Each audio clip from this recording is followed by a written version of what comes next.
Plus d'1 million de terres peuvent tenir dans notre Soleil. De nouvelles recherches montrent qu'entre 20 et 35% des soleils dévorent leur propre planète et qu'un quart des systèmes planétaires en orbite autour d'étoiles comme le Soleil ont eu un passé chaotique. La chose même qui donne la vie peut aussi la reprendre. Toutes les planètes de notre système solaire tournent autour du Soleil et elles le font toutes d'une manière assez consistante. Il est très probable qu'elles soient restées ainsi depuis qu'elles sont apparues dans le paysage, mais ce n'est pas le cas de toutes. Cette existence chaotique signifie qu'un système solaire comptait de nombreuses planètes dans sa litière jusqu'à ce que le Soleil hôte décide de les faire fondre. Notre système solaire est parfaitement disposé pour qu'aucune planète n'interfère avec la gravité des autres.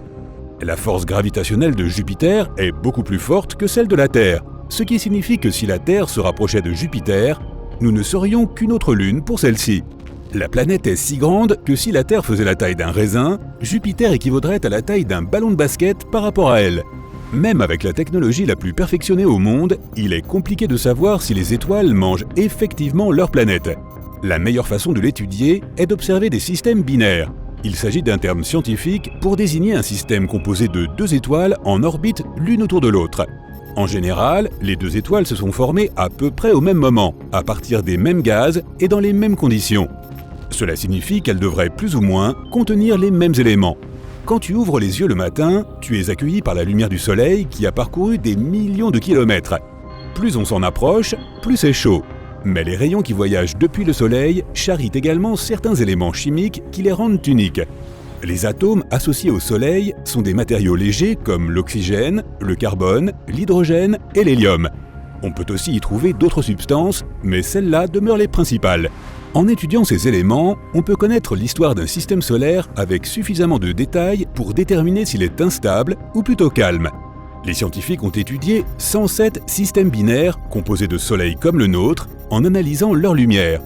Comme chaque système contient deux soleils, ils les ont comparés et mis en contraste pour voir les différences.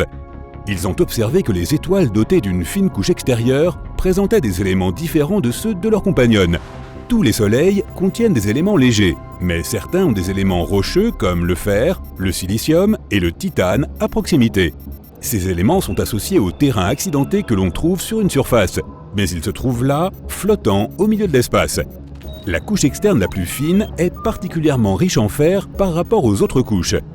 De nombreuses étoiles sont jumelles à la naissance, mais la plupart des étoiles de la Voie lactée ont une compagnonne dans un système binaire.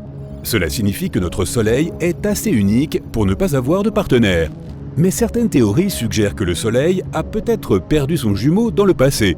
Il se trouve à environ 184 années-lumière et s'appelle HD 186302. Ce pourrait être notre bonne étoile. Les nuages moléculaires sont le lieu de naissance de milliers d'étoiles. Ils sont constitués de gaz et de poussière qui s'effondrent progressivement sous leur propre poids. Notre Soleil a peut-être commencé de cette façon il y a 4,6 milliards d'années. Et lorsqu'elles sont suffisamment matures, elles sortent au grand jour, généralement avec leurs compagnons de voyage.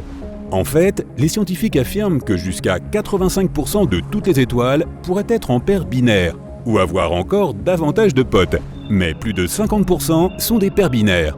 Le seul problème est que nous ne pouvons pas vraiment le voir puisqu'il s'est écarté de son orbite originale il y a une éternité. Mais on peut en trouver des traces dans le nuage de Oort.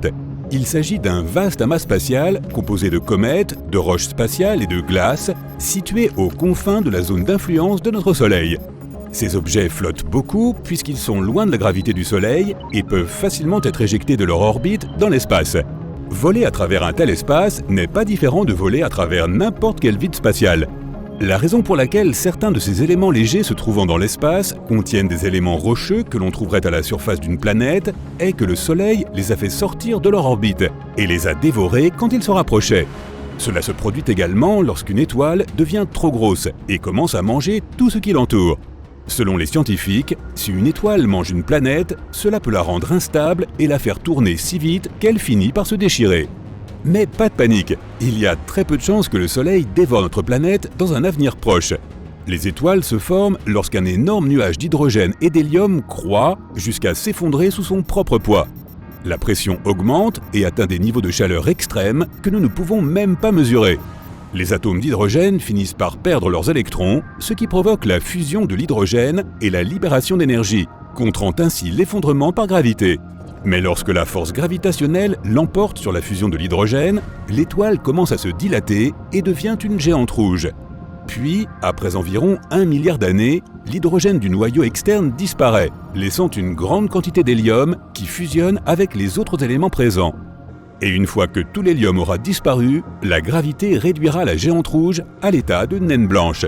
Et lorsqu'elle a totalement disparu, les restes de l'étoile libèrent des tonnes de gaz et de poussière dans l'espace. Les scientifiques affirment que notre Soleil a encore entre 7 et 8 milliards d'années avant d'atteindre ce stade. Mais même si cela devenait une réalité, cela ne se produirait pas du jour au lendemain. Il faut des millions d'années pour qu'une telle chose se produise. Mais que se passerait-il si le Soleil décidait de nous dévorer du jour au lendemain à l'heure où nous parlons ? La planète commencerait à se réchauffer en quelques secondes. Chaque légère variation de degré peut entraîner des événements catastrophiques. Les calottes glaciaires peuvent fondre en quelques secondes et inonder les terres côtières. Même les petites îles des régions reculées du monde seraient submergées. Et comme il ferait plus chaud, toutes les régions enneigées fondraient instantanément et évolueraient vers un climat désertique. Certains endroits brûleraient et des objets quotidiens fondraient sur place. L'intérieur de la Terre se réchaufferait également, ce qui entraînerait des éruptions volcaniques dans le monde entier. L'Antarctique fondrait sous l'effet de la chaleur et les volcans entreraient en éruption. Et en quelques minutes, la planète entière se transformerait en une boule de feu et de cendres avant d'exploser en petits morceaux flottant dans l'espace, atteignant des régions dont nous n'avons même jamais entendu parler. Mais ne t'inquiète pas, une telle chose n'arrivera pas vraiment. Si le Soleil interrompt notre rotation, les résultats seront différents. Il fera également chaud, car le champ magnétique qui nous entoure nous protège des radiations du Soleil. Et si nous nous trouvons déréglés, le champ magnétique le sera également, et la chaleur extrême du Soleil nous fera bouillir. La force gravitationnelle deviendra instable, donc la physique de notre vie quotidienne sera un chaos total. Il faudra attendre 5 milliards d'années pour que le Soleil devienne une géante rouge. Sa taille augmentera et il finira par dévorer Mercure et Vénus. Il y a de fortes chances que la Terre soit également au menu. Si la Terre devait se rapprocher du Soleil de seulement 1 500 000 km, elle deviendrait inhabitable. Cela peut sembler beaucoup, mais c'est seulement 4 fois la distance entre la Lune et la Terre. La détection de la composition chimique des rayons solaires dans des systèmes plus éloignés pourrait aider les scientifiques à trouver d'autres planètes semblables à la Terre.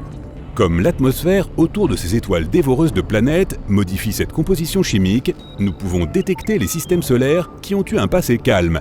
La principale chose que nous devons observer est si les planètes ont un cycle orbital sain. Si rien d'autre ne s'y oppose, nous pouvons supposer que la planète pourrait suivre les mêmes étapes que la Terre qui ont permis l'avènement de l'espèce humaine. Mais ce processus prendra des siècles, car il existe des millions d'étoiles proches, similaires à notre Soleil. À ce rythme, les chances de trouver une planète semblable à la nôtre sont quasi inexistantes. Mais si c'est le cas, alors il pourrait y avoir de la vie sur ces planètes.